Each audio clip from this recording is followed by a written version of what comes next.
Hello everyone, मैं शिल्पी। कैसे हैं आप सब? आई होप कि आप सब अच्छे होंगे। आज हम देखेंगे बिजनेस स्टडीज़ का पार्ट थर्ड, जिसमें हम नेचर ऑफ मैनेजमेंट पढ़ेंगे। नेचर ऑफ मैनेजमेंट इसको हम 4 पार्ट्स में पढ़ेंगे।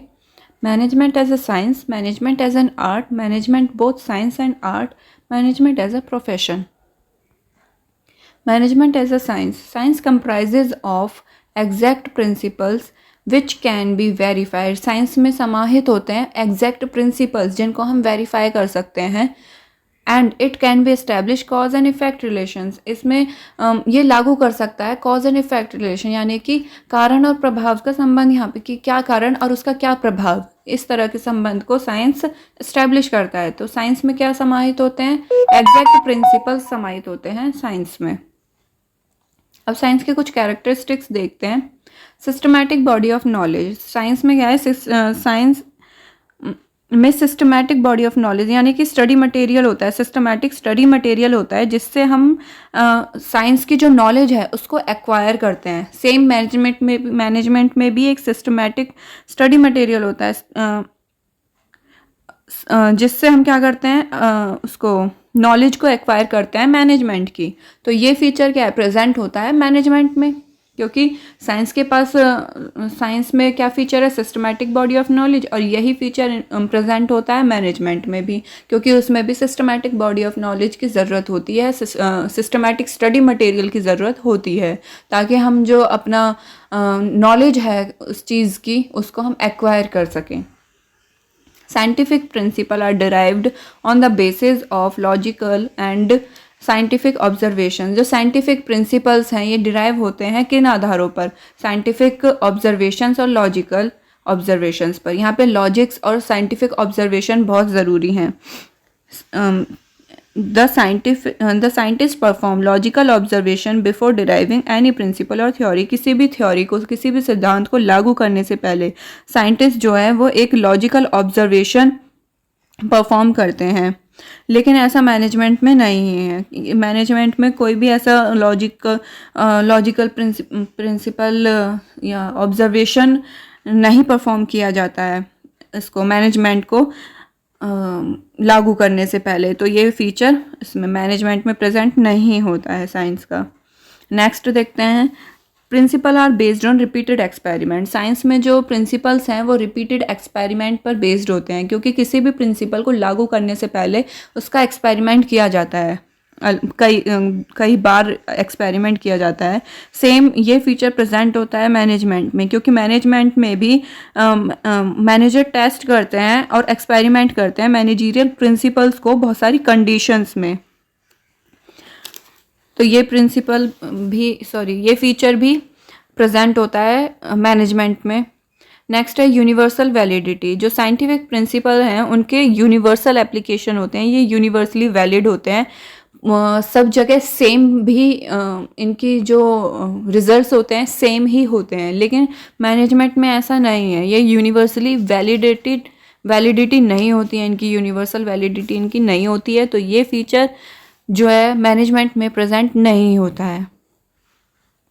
Replication is possible. साइंस में क्या है कि अगर दो साइंटिस्ट एक ही टॉपिक पर रिसर्च कर रहे हैं, एक्सपेरिमेंट्स कर रहे हैं, हो सकता है कि उनका रिजल्ट सेम निकले। लेकिन मैनेजमेंट में ऐसा नहीं है कि मैनेजर अगर दो पीपल पर अलग अलग एक्सपेरिमेंट कर रहे हैं तो वो जो ह्यूमन बीइंग हैं उनके जो रेप्लिकेशन है वो अलग अलग निकल के आ सकते हैं, उनके जो रिजल्ट्स हैं वो अलग अलग निकल के आ सकते हैं।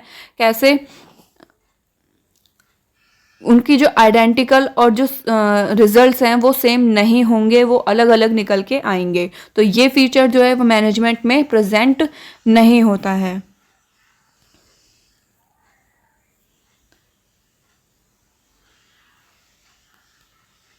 On comparing the features of science with management, we find that 2 features of science are present in management, whereas 3 are not present.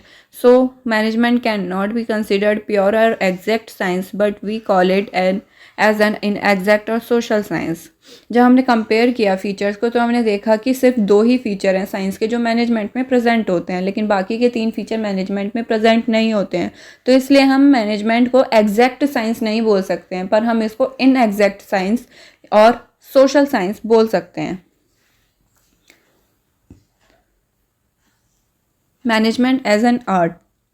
Art can be defined as a systematic body of knowledge which requires skill, creativity and practice to get perfection. Art को हम define कर सकते हैं systematic body of knowledge से के रूप में, जिसमें हमें किसकी ज़रूरत होती है, स्किल्स की, क्रिएटिविटी की, प्रैक्टिस की, ताकि परफेक्शन ला सकें. तो आर्ट में किसकी ज़रूरत होती है, हमें स्किल्स, क्रिएटिविटी और प्रैक्टिस की.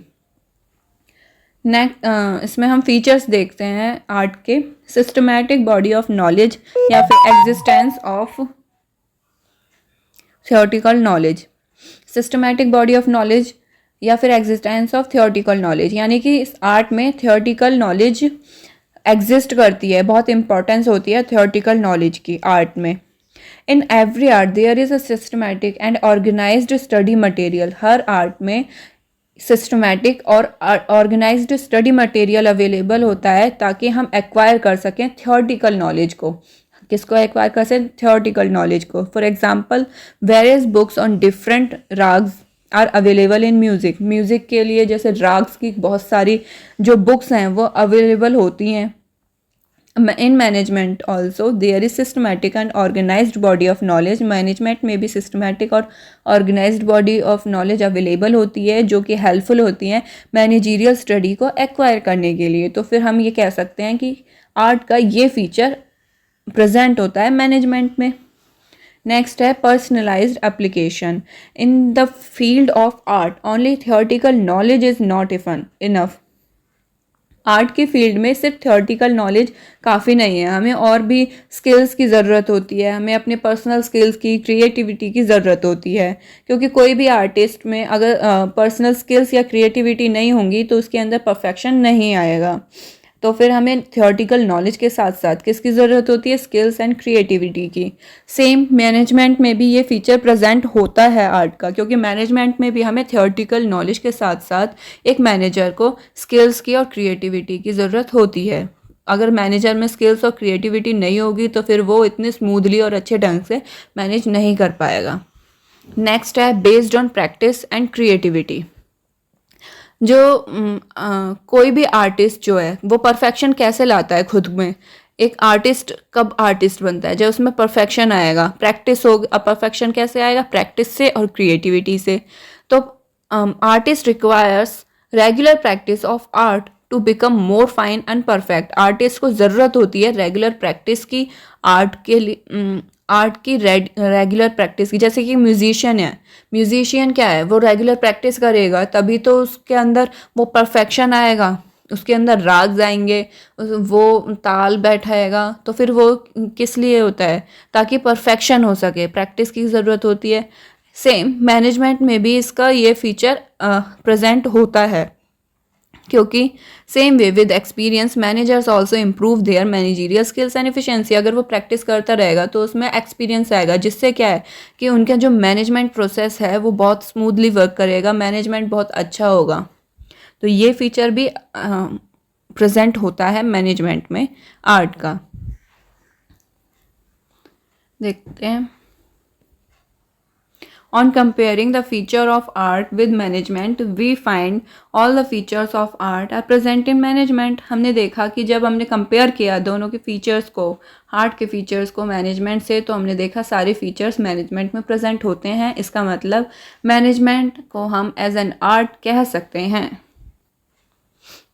Management both science and art. Management is both science as well as art. Management दोनों है, साइंस और आर्ट दोनों. Like science it has systematic and well organised body of knowledge. क्योंकि साइंस के तरह इसमें सिस्टमैटिक और well organised body of knowledge है, और आर्ट की तरह हमें ज़रूरत होती है उस नॉलेज को कि हम उस नॉलेज को बेस्ट पॉसिबल वे में लगा सकें, तो उसके लिए हमें ज़रूरत होती है पर्सनल स्किल्स की, क्रिएटिविटी की और प्रैक्टिस की, ताकि हम उस नॉलेज का बहुत अच्छे से यूज़ कर सकें। तो फिर like science, it has systematic and well organized body of knowledge, and like art it requires personal skill. उस knowledge को best possible way में लगाने के लिए personal skills चाहिए, creativity चाहिए और practice चाहिए। तो इसलिए हम कह सकते हैं कि मैनेजमेंट दोनों है, science as well as art. Management as profession. Profession can be defined as an occupation backed by specialized knowledge and training in which entry is restricted. Profession क्या है? Profession एक ऐसा ऑक्यूपेशन है जिसमें एक स्पेशलाइज्ड नॉलेज की ज़रूरत होती है, ट्रेनिंग की ज़रूरत होती है, डिग्री की ज़रूरत होती है। तो एक पूरे सिस्टमैटिक नॉलेज की ज़रूरत होती है हमें प्रोफेशन में, स्पेशलाइज्ड नॉलेज की ज़रूरत होती है हमें प्रोफेशन में। फॉर एग्जांपल डॉक्टर बनने के लिए हमें पूरे एक प्रोसेस को फॉलो करना होता है, सब कुछ सीखना होता है, तभी जाके हम डॉक्टर बनते हैं। लॉयर बनते हैं, लॉयर के लिए भी पूरी एक स्पेशलाइज्ड नॉलेज होती है। अब इसके कुछ फीचर्स देखते हैं। Well defined body of knowledge. In every profession, there is a practice of systematic body of knowledge which helps the professionals to gain specialized knowledge of that profession. Her profession में practice of systematic body of knowledge, मतलब कि जो systematic body of knowledge है उसकी practice की ज़रूरत होती है, जो हेल्प करता है प्रोफेशनल्स को स्पेशलाइज करने में, मतलब कि वो उनके प्रोफेशन में वो स्पेशलाइज्ड हो सकें। सेम मैनेजमेंट में भी ये फीचर होता है, क्योंकि मैनेजमेंट में ज़रूरत होती है एक सिस्टमैटिक बॉडी ऑफ नॉलेज की, जिससे कि स्पेशलाइज बन सके एक मैनेजर अपने मैनेजमेंट प्रोसेस को ढंग से करने में। अब रेस्ट्रिक्टेड एंट्री में क्या है कि जो प्रोफेशन है इसमें एंट्री रेस्ट्रिक्टेड होती हैं। क्यों? क्योंकि हर कोई बंदा डॉक्टर नहीं बन सकता है। जिसने डॉक्टर की पढ़ाई पढ़ी है वही तो डॉक्टर बनेगा। ये थोड़ी है कि लॉयर है तो डॉक्टर बन जाएगा, नहीं। तो इसमें रेस्ट्रिक्टेड एंट्री होती है, लेकिन मैनेजमेंट में ये प्रेजेंट नहीं होता है फीचर। हो सकता है आगे जाके हो, लेकिन फ़िलहाल के लिए मैनेजमेंट में ये फीचर प्रेजेंट नहीं होता है। Presence of professional associations. For all professions, special association are established. Every professional has to get himself registered with his association before practicing that profession. हर एक प्रोफेशन के लिए एक स्पेशल एसोसिएशन इस्टेब्लिश किए गए हैं, और हर एक प्रोफेशनल को बहुत ज़रूरी है अपने आप को रजिस्टर करवाना उन एसोसिएशन में। जैसे कि डॉक्टर को अपने आप को रजिस्टर करवाना होता है मेडिकल काउंसिल ऑफ इंडिया में, तो फिर यहाँ पर ये फीचर जो है मैनेजमेंट में प्रेजेंट नहीं होता है। एग्जिस्टेंस ऑफ एथिकल कोड, यहाँ पे एथिकल कोड्स की एग्जिस्टेंस होती है किसमें? प्रोफेशन में। एथिकल कोड्स की बहुत माने जाते हैं यहाँ पर, लेकिन मैनेजमेंट में ये फीचर प्रेजेंट नहीं होता है। सर्विस मोटिव प्रोफेशन में एग्जाम्पल के तौर पे देखें तो डॉक्टर का सर्विस मोटिव क्या होता है कि वो अपने पेशेंट को अच्छे से ट्रीट करे, उसको ठीक करे। एक डॉक्टर का मोटिव यही होता है कि चाहे कुछ भी हो, मेरे को ये अपना पेशेंट ठीक करना है। तो वही, लेकिन ऐसा मैनेजमेंट में नहीं होता है। मैनेजमेंट का कोई सर्विस मोटिव नहीं होता है। मैनेजमेंट का बस एक गोल होता है जिसको वो अचीव करता है। उसका मेन एम यही होता है कि वो उस गोल को अचीव करे। तो ये वाला फीचर भी मैनेजमेंट में प्रेजेंट नहीं होता है, लेकिन हो सकता है कि आगे जाके जल्द ही वो प्रेजेंट हो, लेकिन फ़िलहाल के लिए प्रेजेंट नहीं है। On comparing the features of profession with management, we can conclude that presently all the features of profession are not present in management, but very soon, maybe by next decade, these will be included in management. मतलब यहाँ पे यही लिखा है कि जो profession के features हैं वो मैनेजमेंट में प्रेजेंट नहीं है, तो हम मैनेजमेंट को प्रोफेशन का रूप नहीं दे सकते हैं। लेकिन इतना है कि हो सकता है आने वाले कुछ समय में मैनेजमेंट को प्रोफेशन का रूप दिया जाए। हो सकता है कि ये जो फीचर्स हैं मैनेजमेंट में लाए जाएं, लेकिन फ़िलहाल के लिए मैनेजमेंट को प्रोफेशन का रूप नहीं दिया गया है। मैनेजमेंट में प्रोफेशन के फीचर्स को प्रेजेंट नहीं किया गया है।